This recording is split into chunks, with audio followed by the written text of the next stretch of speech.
Have you ever been watching a cartoon or an anime and seen the food the characters are eating and thought, oh man, I need that in my mouth, like right now? Okay, yeah, well, me too, because nothing looks as good as an onigiri in an anime. I mean, come on. But after years of being tempted by it and dreaming of it, I thought to myself, well, Chrysanthe, you can cook. Why don't you just try to recreate some of these recipes? I had no good excuse for that, so you know what? I decided to do it. First things first, I have to pick out a recipe to do that with. And so I went for one of the animes that I know is going to give me a recipe that's going to be delicious. It was Food Wars. And the dish that I decided to do, the Chaliapin Steak Don that Soma uses in his first food war at the academy. By the way, if you haven't seen Food Wars, I highly recommend that you do, like right now, but I am going to warn you that it is very not safe for work. And probably don't watch it with your parents in the room because it might be a little awkward. Like I was saying, this dish appears in season 1 of Food Wars when Soma is participating in his very first food war at Totsuki Culinary Academy. He's going up against Izumi Mito in order to save the Don Society, or Rice Bowl Society. This dish looks glorious. I kid you not, my mouth is watering just talking about this. So why don't we get into what the ingredients are for this dish? Number 1, cheap sirloin. I'm using top round because that's what I had in my freezer and I'm not about to waste it. Lots of onion, like a lot more than you think you're going to use. Umeboshi, or the pickled plum. You can find this in most Japanese grocery stores or just I think in Asian markets in general. Then rice, red wine, soy sauce, butter, garlic, salt and pepper, and potato starch. But honestly, if you don't have that, that's totally okay. You can just use something like cornstarch or flour, whatever thickening agent you might already have at home. In order to start this recipe, we're actually gonna jump right back into the past to yesterday. All right, coming to you from yesterday, we're gonna start with prepping the meat in the onions. The reason why this calls for so many onions is because the onion actually acts as a tenderizer for the meat. So let's see how fast I can do this without it causing me to cry. Oh God. I forgot, you're supposed to mince these as finely as you possibly can. I'm gonna shove this off to the side, not gonna put it in yet, because now we need to prep our meat. And I know you're not supposed to put raw meat on the same cutting board, but we're putting the beef in with the onion, so I really don't think it's gonna be that big of a deal. So you wanna make fine scores across the top of the meat. Just enough to slice into it, but not all the way through, because we're also gonna do the same thing on the other side. This just helps the onion really get into the fibers of the meat. So you see how it is now nicely sliced on both sides. Okay, wash your hands. Now we're going to lightly season this, okay, with some salt and pepper. We lay it right inside with the onion. It's gonna just get in there. And then we're just gonna pile the rest of the onion right on top of it. I'm just gonna take a nice little long nap overnight in my fridge. This is going away, so I'm gonna send this right back to the future. Anyways, the meat has been sitting and resting for about 24 hours at this point, so let's go. So the first thing we're going to do today is make the rice.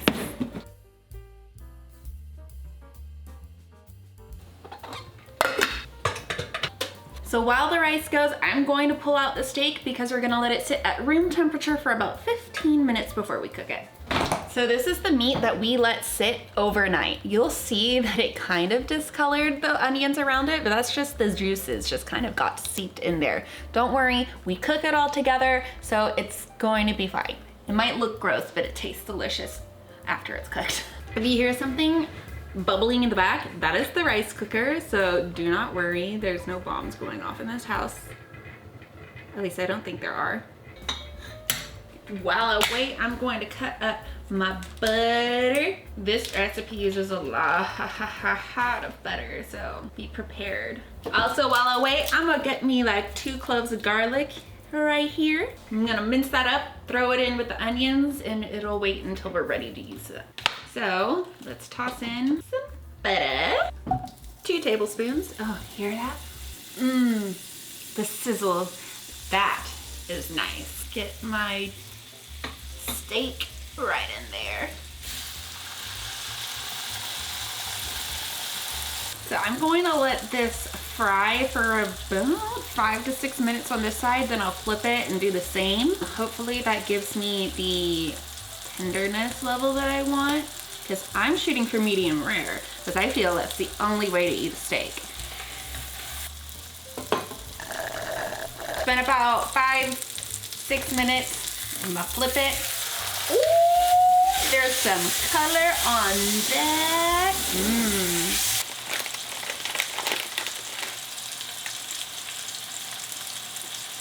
Want some?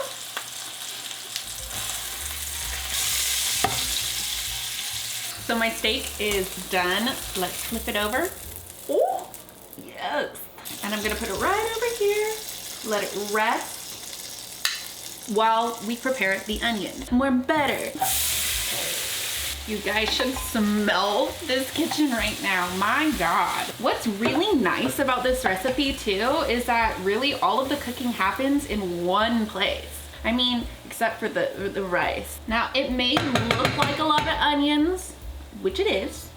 That's two full onions worth of, you know, onion. But as it caramelizes, it's going to get smaller. It should be a manageable amount for when you start to decorate your plate. Ooh, decorate your plate. That rhymes. So now that the onions have kind of started to turn translucent, I'm going to hit it with a bit of soy sauce in here. Onions are basically done caramelizing. I'm going to let it go for like another minute or so, but make sure you have a bowl ready to go. Onions are coming off into my bowl. They go. Put that aside. Add more butter.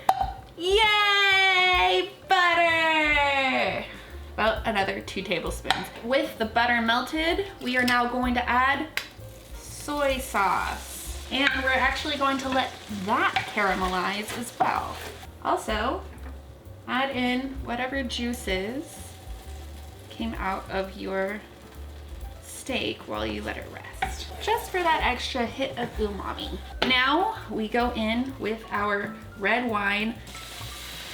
Let it burn off some of the alcohol. This also helps deglaze the pan and gets all of the cooked bits of everything that's been in there off the sides and off the bottom. Let that simmer for about 30 seconds to a minute. Now I'm going to go in with some potato starch, and that is going to help thicken it up. Cornstarch will essentially do the same thing. So if you don't have potato starch, please don't go out and try to find it just to do this. Use what's in your pantry. So that simmers and it thickens up into this nice glossy sauce. Fabulous. That is done. Turn off the heat.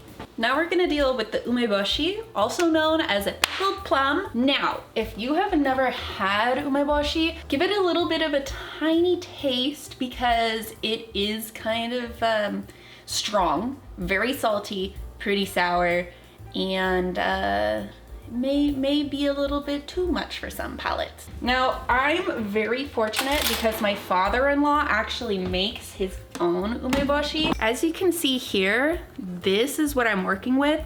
Typically, they look smaller, a little bit more red. I'm only going to use one because these are pretty big.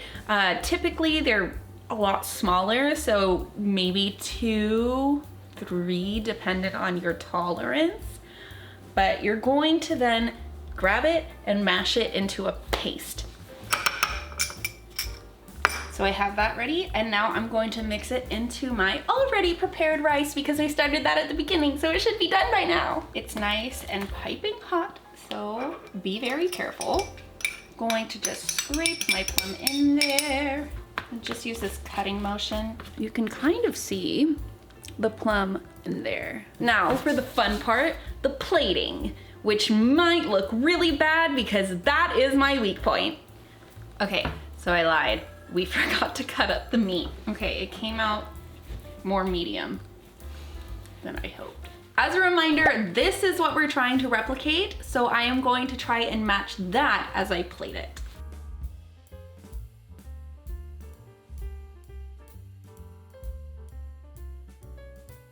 And there it is. I think I might have done pretty good myself. All that's left, we're gonna try it. Okay. Ready? Trying to get everything.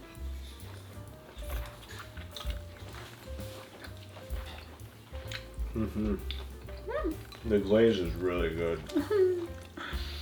This is really good. This is way too good to be sitting here eating it on camera. So instead of torturing y'all, I'm just going to go sit down and eat, and I will see you in the next video.